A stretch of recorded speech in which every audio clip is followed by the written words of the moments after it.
नमस्ते दोस्तों, आज बातें करेंगे फिल्म शोले के बारे में। आप सभी ने फिल्म जरूर देखी ही होगी, लेकिन शोले के फिल्म मेकर्स फिल्म रिलीज होने के बाद बड़े चिंता में पड़ गए थे, क्योंकि पहले ही दिन फिल्म रिलीज होने के बाद दर्शकों का अच्छा रिस्पांस नहीं मिला था। इसलिए फिल्म मेकर्स ने निर्णय लिया था कि फिल्म के कुछ सीन बदल के बड़ा बदलाव करेंगे, और होने वाला था बदलाव ताकि दर्शकों को फिल्म पसंद आए।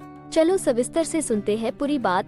बॉलीवुड को ऐसे ही विश्व की सबसे बेहतरीन फिल्म इंडस्ट्री नहीं कहा जाता।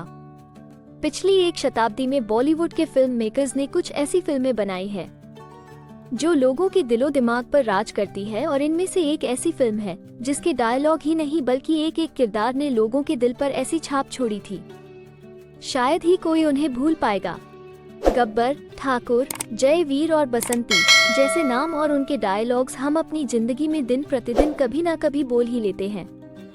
लेकिन फिल्म शोले के विषय में एक ऐसा राज हम आपको बताने जा रहे हैं जिसके बारे में आपने कभी सोचा भी नहीं होगा। आप ये जानकर हैरान हो जाएंगे जब आपको ये पता चलेगा कि फिल्म में लीड रोल निभाने वाली हेमा मालिनी को भी यह राज नहीं पता था।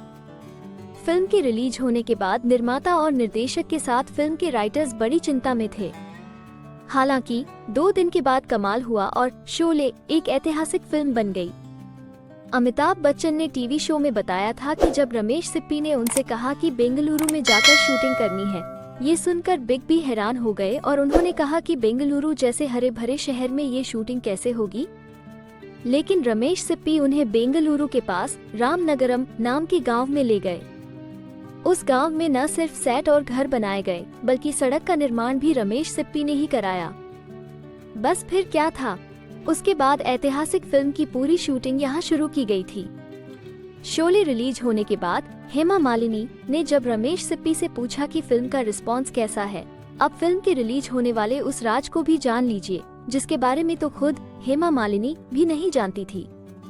केबीसी के दौरान हेमा मालिनी बता रही थी कि 15 अगस्त 1975 को फिल्म शोले बड़े पर्दे पर रिलीज की गई। जब शोले रिलीज हुई तो उस समय हेमा मालिनी राजकमल फिल्म की शूटिंग कर रही थी। शूटिंग के दौरान ही रमेश सिप्पी उनसे मिलने पहुंचे। हेमा ने जब शोले के बारे में पूछा तो उन्होंने नहीं कहते सिर हिला दिया।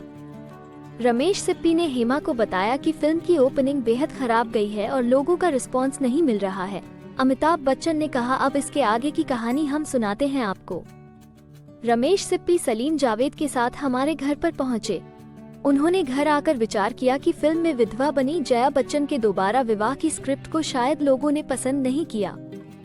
इतना ही नहीं, प्लानिंग की हुई फिल्म में थोड़ा बदलाव किया जाएगा और अमिताभ को दोबारा जीवित कर दिया जाएगा। टीम ने कहा, शनिवार को नया सीन शूट करके रविवार को उसे थिएटरों में उतार दिया जाएगा। सारी बातें तय हो गई थी, सभी घर से जाने लगे थे। तभी रमेश सिप्पी रुके और बोले, फिल्म लगे अभी 1 दिन ही हुआ है, 2 दिन रुककर दर्शकों का रिस्पांस देखना चाहिए। बस फिर क्या था, रविवार आते ही फिल्म ने नया इतिहास रच डाला था। पूरे देश के हर दर्शक की जुबान पर सिर्फ शोले की ही चर्चा थी। सोमवार तक फिल्म ने कलेक्शन के रिकॉर्ड बनाने शुरू कर दिए थे और शोले हिंदी सिनेमा की कल्ट फिल्म बन गई। 2 दिन का इंतजार और रच गया इतिहास। दोस्तों, हम आप तक इसी तरह की नई जानकारी ले आते हैं, इसीलिए अभी तक आपने चैनल को लाइक, शेयर और सब्सक्राइब नहीं किया तो अभी चैनल को लाइक और सब्सक्राइब कर दो ताकि अगली जानकारी सबसे पहले आप तक पहुंचे।